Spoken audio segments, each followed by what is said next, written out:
قناة السنة الإسلامية هي رفيقك نحو آفاق جديدة لتعلم الجديد وقبول الجديد على طريق الإسلام. يا لله تعالى أربع تكبيرات صلاة الجنازة فرض كفاية. الثناء لله تعالى والصلاة على النبي والدعاء لهذا الميت. الله أكبر. سبحانك اللهم وبحمدك وتبارك اسمك وتعالى جدك وجل ثناؤك ولا إله غيرك. الله أكبر.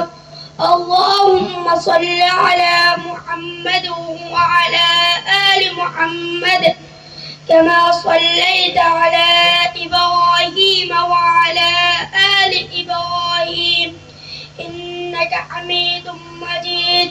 اللهم بارك على محمد وعلى آل محمد كما باركت على إبراهيم وعلى آل إبراهيم إنك حميد مجيد. الله أكبر.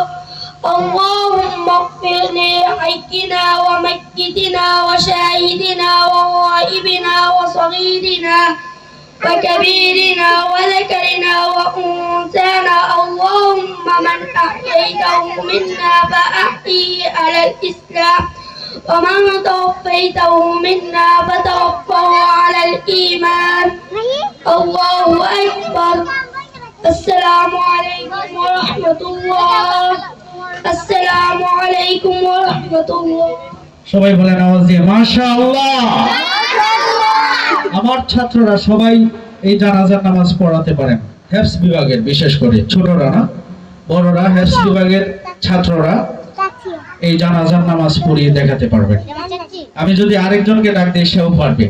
সময় সংক্ষেপের কারণে আমরা কাল বিলম্ব না করে আমরা সংক্ষিপ্ত করার নিমিত্তে আমরা একজনকেই দেখালাম। দেখুন, এখানে জানাজার নামাজটা যিনি পড়িয়েছেন এমন সন্তান আপনার আমার থাকা দরকার আসেনি, আছে না? জানাজার নামাজ পড়াতে পারে এমন নেক সন্তান আমাদের সকলেরই প্রয়োজন। সুতরাং এই নেক সন্তান আমরা লাভ করার নিমিত্তে, লাভ করার প্রয়াসে লাভ করব, এজন্য আমাদেরকে মাদ্রাসামুখী হওয়া দরকার এবং সন্তানদের জন্য আল্লাহ পাকের দরবারে দোয়া করা দরকার। জয় আল্লাহ, আমাকে আপনি নেক সন্তান দান করুন। আল্লাহ পাক আমাদের সকলের মোনাজাত কবুল আর মঞ্জুর করে নিন। সম্মানিত সুধী,